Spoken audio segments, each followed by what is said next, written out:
back.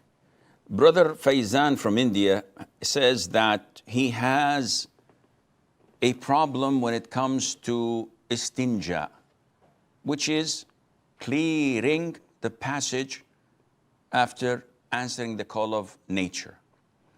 And Istinja is something that is part of our religion, and it is part of our life. So it is not something that people say, ugh, disgusting. We shouldn't talk like this on public TV, etc. No, it is an essential part of our religion. In Sahih Imam Muslim, a group of Jews approach Salman al-Farisi, may Allah be pleased with him, mocking and making fun or showing and expressing their irritation, either way.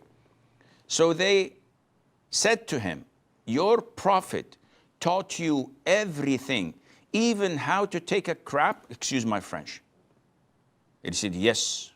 He taught us not to face or give our backs to the Qibla when defecating, and not to hold our private parts with our right hand, and not to cleanse ourselves with less than 3 stones, and to not to cleanse ourselves with a piece of dung, animal dung, or with bones.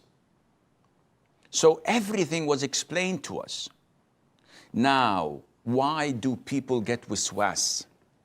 And this is the 1 million Kuwaiti dinar question. I get so many counseling sessions with the grace of Allah, 80% of them is on waswas. And with the grace of Allah Azza wa Jal, those who come rarely come back again, because it takes them few minutes to understand, but they need to have this in their minds. Shaitan comes to you when you are inclined to be religious and pious.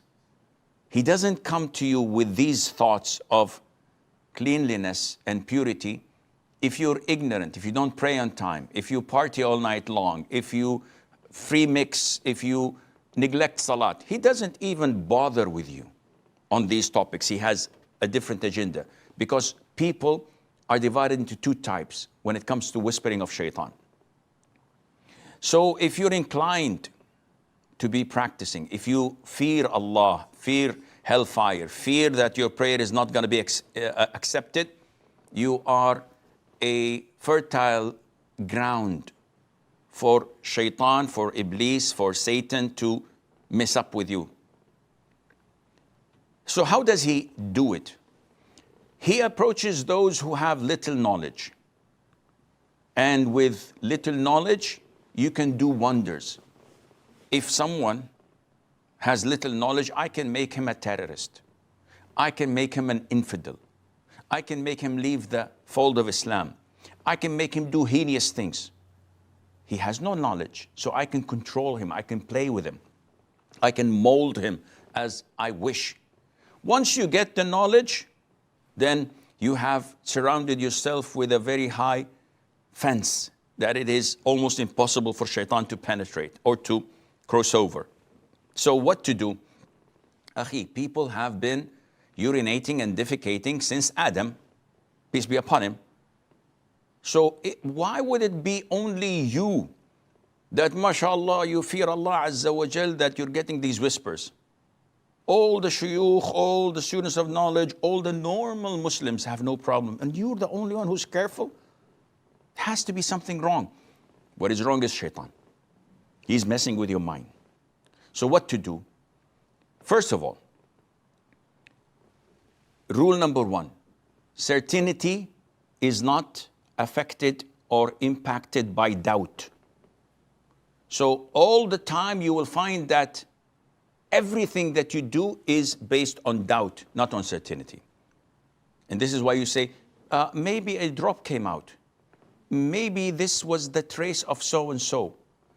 I guess the wetness I felt during salat was something that I discharged. Perhaps all of this is to be taken and put in a paper bag, not a plastic bag, to avoid environment pollution, and you throw it in the dustbin. because doubt has no impact in our lives. This is a gateway for shaitan to enter into our minds. Block it and you are safe to go.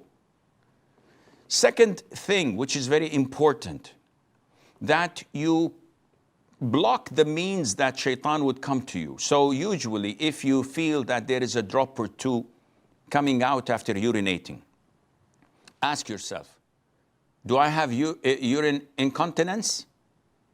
How do I know, Sheikh? If you are dripping urine 24 hours, 7 days a week, it's always dripping, no matter what you do, this means you have a problem. But if you don't, you simply have this feeling after urinating, performing wudu and while doing prayer.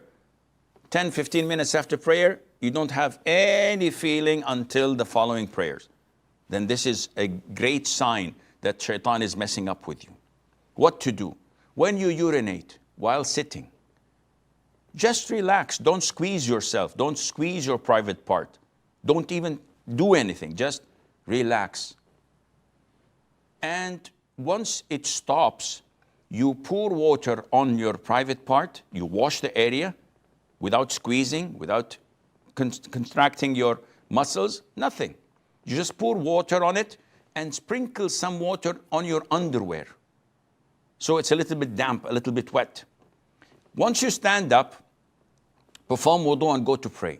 If you get the feeling that, oops, I feel something came out, ignore it and convince yourself that this is the dampness, the wetness of the water that I had sprinkled.